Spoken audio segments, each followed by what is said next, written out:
Bab 4471. Bagaimana kamu bisa mengetahuinya? Namun, patung ini sangat penting bagi kultivator, dan menurut aturan, kami tidak dapat menebusnya kembali. Siapa yang rela membiarkannya digunakan oleh kami? Kata tukang mabuk. Satu patung adalah kesempatan untuk menerima warisan. Mereka bertiga menginginkan tiga. Siapa yang rela memberikannya? Omong-omong, apakah anak yang memberimu gambar kerohanian itu masih ada? Tanya Tuan Kesepian. Ada. Manfaatkan saja dia, jebak tiga patung darinya, agar bisa membawa kita pergi ke sana, kata Tuan Kesepian. Aku khawatir itu tidak akan berhasil.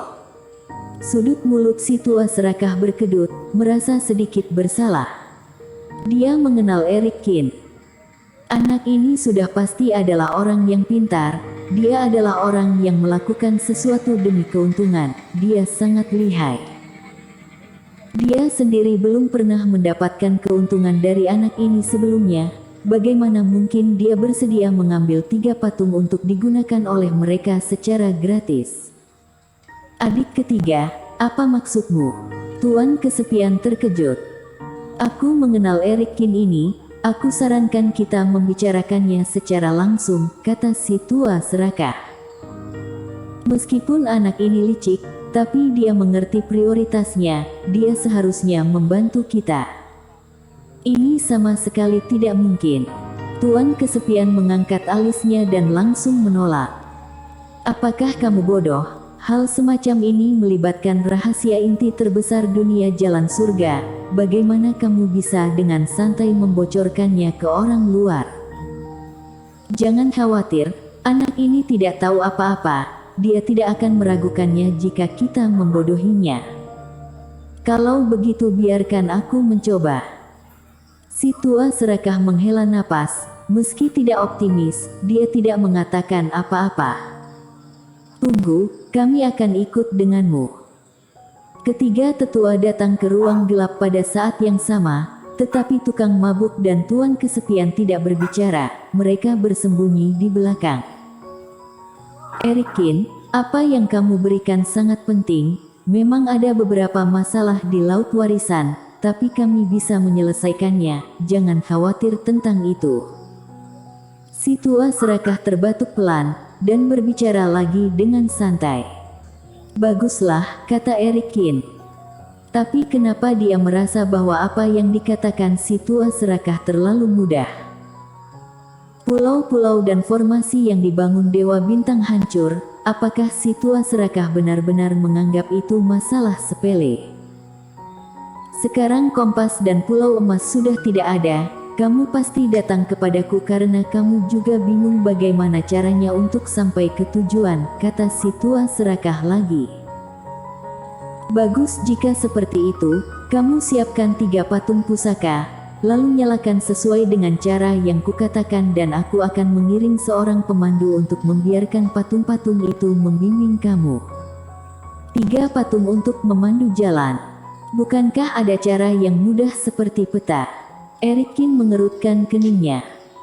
Tanah warisan sangat istimewa, jadi kami hanya bisa membantumu dengan cara ini, kata si tua serakah. Kalau begitu senior, apakah tiga patung pusaka sudah tidak memiliki manfaatnya lagi setelah digunakan? Tentu saja, kata si tua serakah dengan tak berdaya. Sebagai jiwa, mereka tidak bisa menipu seorang kultivator. Jadi dia juga tidak bisa berbohong. Tapi ada baiknya membayar sejumlah harga untuk mencapai tujuan akhir, kan? Sepertinya, benar.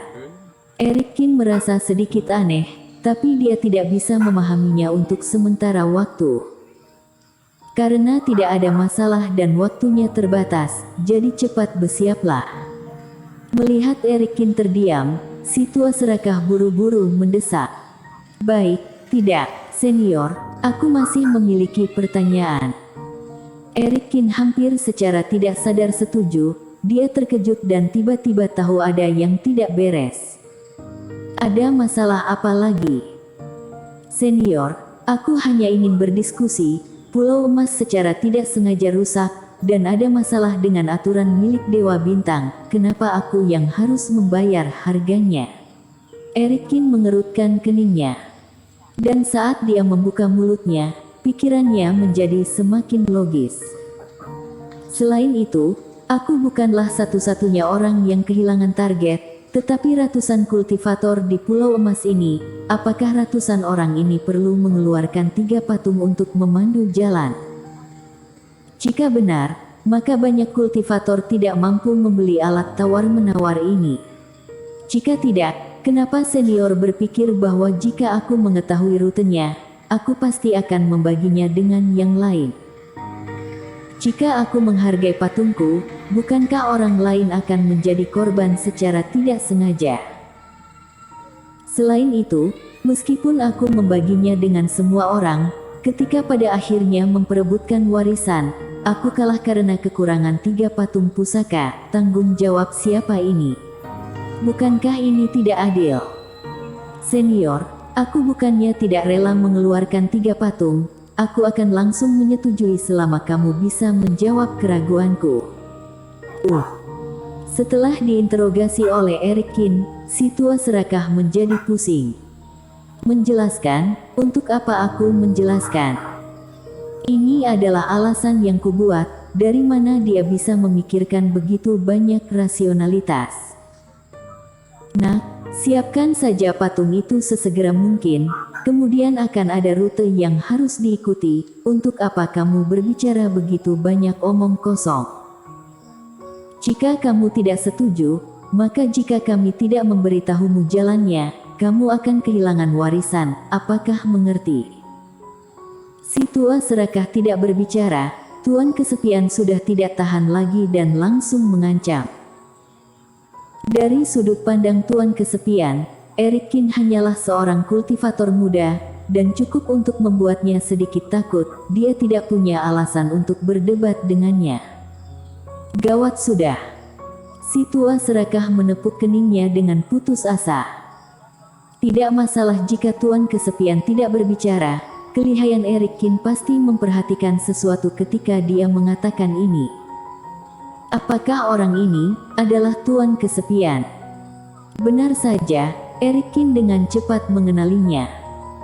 Lagi pula, dia pernah berurusan dengannya di gurun pasir kuning sebelumnya, dan juga pernah mendengar suara Tuan Kesepian. Ini aku. Kenapa? Tuan Kesepian langsung mengaku. Aku juga mencium bau anggur yang tiba-tiba datang dari tempat ini. Apakah senior tukang mabuk juga berada di sini? Setelah dipelototi oleh kedua tetua, tukang mabuk menyingkirkan labu araknya dengan malu. Memangnya kenapa? Tuan Kesepian mengerutkan keningnya. Aku datang untuk menanyakan tentang Pulau Emas si tua serakah, tetapi ketiga senior datang, dan sekarang aku diminta untuk memberikan 3 patung pusaka. Erikin menganalisis dengan cermat. Mungkinkah masalah tanah warisan semakin serius? Kalian bertiga harus turun dan menanganinya sendiri. Erikin berkata dengan ragu. Tuan Kesepian dan tukang mabuk membuka mata mereka lebar-lebar. Bagaimana bisa anak ini menebak semuanya? Si tua serakah terlihat semakin sedih. Omongko, Tuan Kesepian masih ingin membela diri. Biar ku tebak, jangan-jangan iblis langit merah darah di dasar laut lepas. Senior Konghucu kehilangan kontak lagi, dan laut warisan sedang dalam kekacauan. Jadi kalian ingin melakukan yang terbaik untuk menghadapinya, kan? Suara Erikin terdengar samar. Pada saat ini, kepala tetua ketiga menjadi mati rasa, seolah disambar petir. Mereka tertegun untuk beberapa saat, tidak dapat berbicara. Dasar kamu bocah, bagaimana kamu bisa mengetahui hal-hal ini? Terutama Tuan Kesepian, yang awalnya ingin membodohi Erikin, tapi sekarang ekspresinya terlihat seperti orang yang sehabis melihat setan. Jika dikatakan bahwa ketiga tetua itu terhubung dengan ketiga patung itu bisa dimaklumi.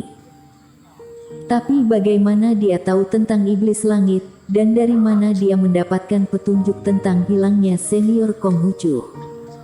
Aku benar-benar tidak memberitahunya. Aku juga tidak. Si tua serakah dan tukang mabuk dengan cepat menjauhkan diri mereka dari kecurigaan ini. Tuan Kesepian menggerakkan sudut mulutnya, mengetahui bahwa kedua tetua itu tidak akan acuh, jadi dia hanya melirik dengan santai. Ketiga senior tidak berbicara, apakah aku menebak dengan benar? Menatap langit yang gelap, Eric Kim berkata lagi. Aku bersedia membantu jika memang ada masalah.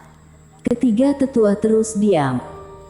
Dia sudah menebak semuanya dan hampir benar, apalagi dia juga menawarkan bantuan, bagaimana cara mereka menyelesaikan masalah ini. Untuk apa diselesaikan?